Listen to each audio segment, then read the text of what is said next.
Welcome back to the Deep Dive. Today we are charting a course into some pretty profound territory that's both incredibly spiritual and, well, almost rigorously physiological. It is. We're looking at a rare phenomenon, a kind of documented taxonomy of ultimate transformative love. Right.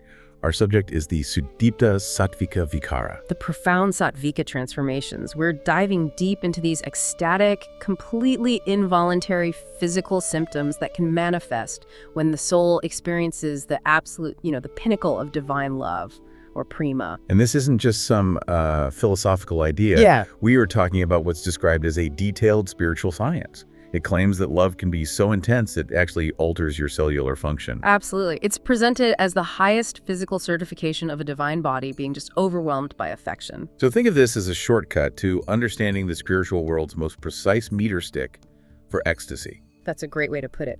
So our mission today is to unpack the 8 core physical signs, the Sattvika bhava, and then navigate this incredibly strict 5-tiered classification system they use to grade their intensity. And then we'll look at where these things have actually shown up, right? Spiritually and historically. Exactly. Okay, let's unpack this.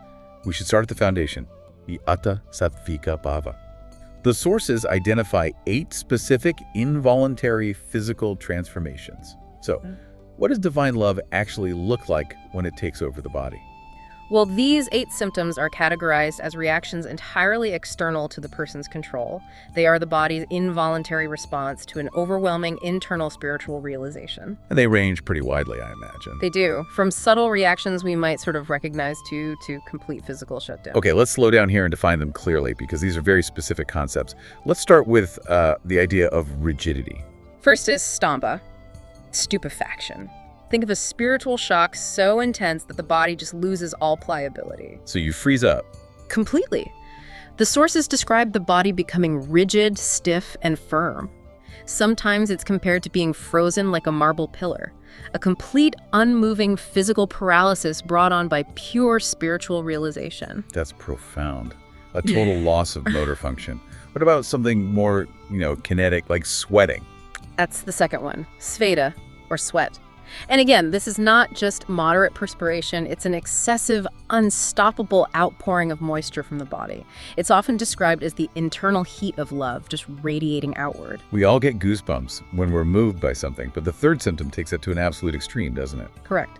The third is romanka, which translates to horripilation.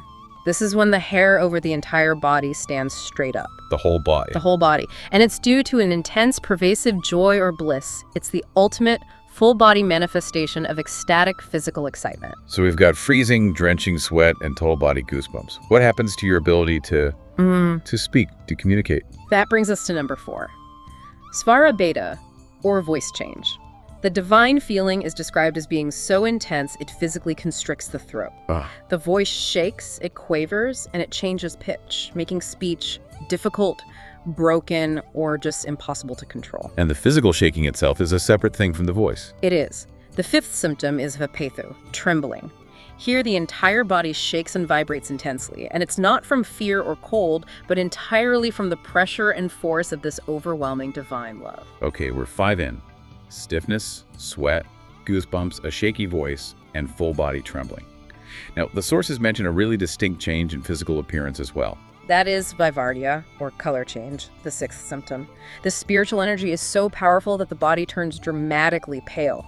Pale. Yes, it's described as if the intensity of the internal emotion has caused the blood to drain or, dry up entirely from the system. A complete physical transformation, inside and out. And the 7th is maybe the most common one we'd associate with intense emotion, tears. Ashu, tears. But again, the scale is different. This is not a brief cry. This is continuous weeping, tears flowing constantly and uncontrollably. They're often described as streaming down the face like a river. And finally, the most extreme symptom, one that seems to almost contradict the others, like stampa. The 8th is pralaya, fainting. This is the ultimate loss of bodily control, a complete loss of consciousness or collapsing. That's the question I was going to ask. You have stampa, which is total rigidity, and then you have pralaya, which is a complete shutdown. Well, how can they both be on the same list? They seem like polar opposites. That's a crucial point, and it shows how this highest emotion can result in radically different physiological reactions. Medically, these symptoms would look like chaos. Like a medical emergency. Exactly. But spiritually, they're understood as involuntary and temporary transformations caused purely by the bliss of realization, not by distress or illness. The internal cause is prima. It's the context of pure, spontaneous devotion that sort of makes the diagnosis. That distinction brings us perfectly to the next step. We have these 8 markers, but what happens when they start to mix? And to answer that, we have to move from just observation to spiritual quantification, this 5-tiered classification system. Yes, we're moving from observing the signs to actually grading the experience itself. This classification is vital because it's what defines the Sudipta state. It's all about how many of the 8 symptoms appear and, crucially, for how long they stick around. So what's the first lowest category on this intensity scale, the sort of initial smoke signal of the experience? The 5 categories are called bhava. The first is dumaita, or smoky. This is the lowest level of intensity. Smoky. Yeah, it's characterized by symptoms that repeatedly appear for a brief moment and then just vanish. This happens when only 1 or 2 of the 8 symptoms are present. Think of it like a weak smoke signal. It's there, but it's fleeting. Fleeting glimpses. A profound experience, but not yet stable. So moving up, the symptoms have to start establishing more of a hold, right? They do. We move to the second level, javalita, or burning. The intensity is rising, and now we see 2 or 3 symptoms appearing. And crucially, they remain stable for some time rather than just instantly vanishing. The emotional fire is starting to catch. And when does the phenomenon become, clearly observable, undeniable even? That would be dipta, which means radiant. At this stage, 4 or 5 symptoms appear simultaneously in the body, and they are stable. They remain for a distinct, observable period of time. By dipta, we're halfway to the full manifestation. It's a massive escalation. So we've gone from smoke to a clear, radiant fire. What's the level just below the ultimate peak? That is udipta, or inflamed. This is where the full manifestation is almost complete. Here, 7 or even all 8 symptoms appear simultaneously, and they're described as being stable. They persist through the experience. And finally, the pinnacle. The condition that gives our deep dive its name, Sudipta. Sudipta. It means profoundly radiant. This is the ultimate category, and it's achieved when all 8 Satvika bhava appear simultaneously, persistently, and perfectly in the body. This is the state.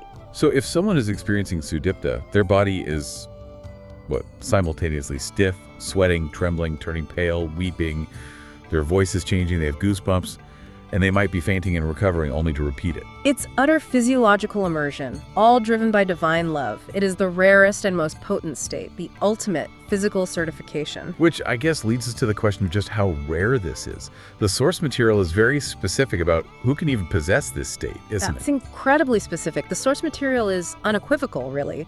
The Right. full manifestation, all 8 Satvika bhava appearing together in perfect proportion and persistence. It's noted as being so rare that it only manifests perfectly and constantly in the divine body of Sri Radha. So she is the spiritual measure of this experience. She is the standard. But we also have historical, earthbound documentation of the Sudipta state. We do. About 500 years ago, all 8 symptoms were documented as having appeared simultaneously in the body of Chaitanya Mahaprabhu, particularly during his time at the Gambhira temple. And for his followers, that was proof. It was taken as definitive, irrefutable proof that he was a divine incarnation. It served as the physical recognition of his spiritual potency. So this isn't just theoretical. It's a standard by which divine descent was historically acknowledged. Now, what about beyond the divine and incarnations? These symptoms are also recorded among devoted saints, correct? They are. The sources confirm that all 8 symptoms, though maybe not at the full Sudipta level, can appear in the bodies of saints experiencing deep devotion. And this is regardless of their specific relationship mood. So servitude, friendship, conjugal love. Yes, Dasya Bhava, Sakya Bhava, and Madhurya Bhava, all of them. It seems like all the primary devotional moods can manifest this. Yeah. But, hold on, you've been emphasizing the count of 8. Is there ever a time when that count actually goes up? That's where we find this fascinating and, really tender exception to the rule of 8. It occurs in one specific devotional mood: maternal love. Vatsalya bhava, the nurturing, protective affection of a parent. Exactly. Saints in the mood of Vatsalya Bhava display a 9th symptom that is entirely unique to this relationship. It's called stana dugdha. Which means? It literally translates to milk dripping down. Wow, a unique physical outpouring tied specifically to that nurturing impulse of a mother's love. That really confirms that this spiritual science isn't just charting generic ecstasy, it's customizing the physical results based on the type of relationship. That's a perfect way to describe it. That was the classic example they cite for this 9th symptom. The primary one is when the devotee Uddhava visited Vrindavan and met Mother Yashoda. When Uddhava began describing Krishna's pastimes, Mother Yashoda was just completely overwhelmed with maternal love. Her physical body responded to that immense affection, and milk began to flow spontaneously from her body. That's a stunning level of detail. But it does raise another crucial point. We've been talking about divine bodies, realized souls. What about the ordinary, spiritually inclined person? The source material is very careful to draw a line here, isn't it? It is. What's fascinating here is how the sources clarify the distinction between the true world-transforming manifestation and something they call pratibhasa. The glimpse. Precisely. Pratibhasa accounts for the difference between the actual, stable Satvika Vikara and the temporary material glimpses sometimes seen in people who aren't realized. Through a reflection of it. Exactly. The sources note that for a very short duration, a fleeting reflection of one or two of these symptoms can appear even in a material body. And under what circumstances would that happen? Well, the conditions are usually that the person is sincerely spiritually inclined. They might be deeply studying scriptures, practicing sincere devotion, or maybe they're in a highly charged spiritual environment, like a powerful religious gathering or a moving curtain. In those moments, they might experience it. A brief appearance of tears, a sudden tremor, or goosebumps? Right. And the source really emphasizes that these brief, temporary reflections should never be mistaken for the stable, full Satvika bhava. That full, persistent manifestation only appears in divine bodies, or in souls, after achieving God realization. Exactly. Pratyabhasa is acknowledged as a genuine, momentary emotional reaction, but it is rigorously defined as a reflection, not the reality of the transformation. Which brings us to the ultimate spiritual application of all this, the longing.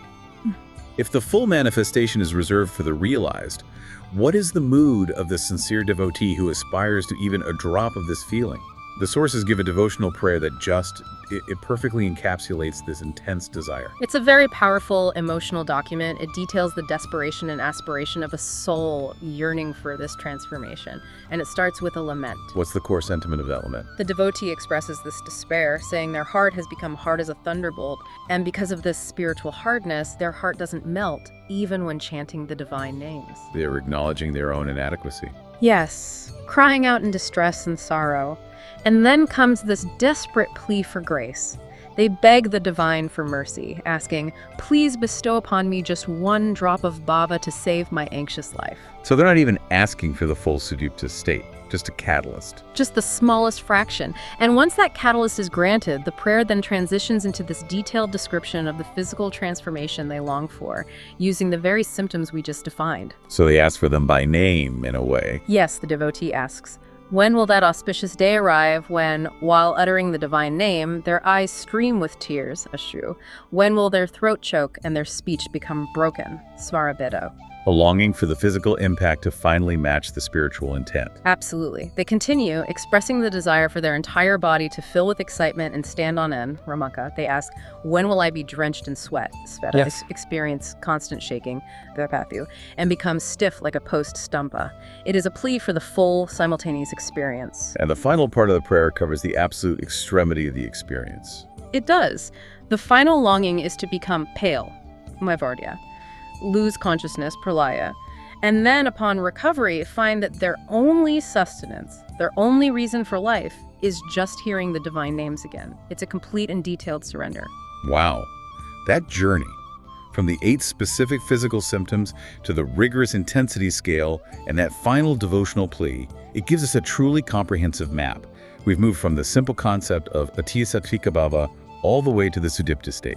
It's a profound and incredibly detailed taxonomy of ultimate spiritual love. What we've seen is the mapping of a spiritual science where love is so potent it literally forces a physiological response. The Sudipta Satvika Vikara isn't just an emotional peak. It's presented as a measurable physical certification of an internal divine arrival. And what this entire body of source material highlights is this detailed effort to classify, to define, and to measure the most transcendent human experience possible.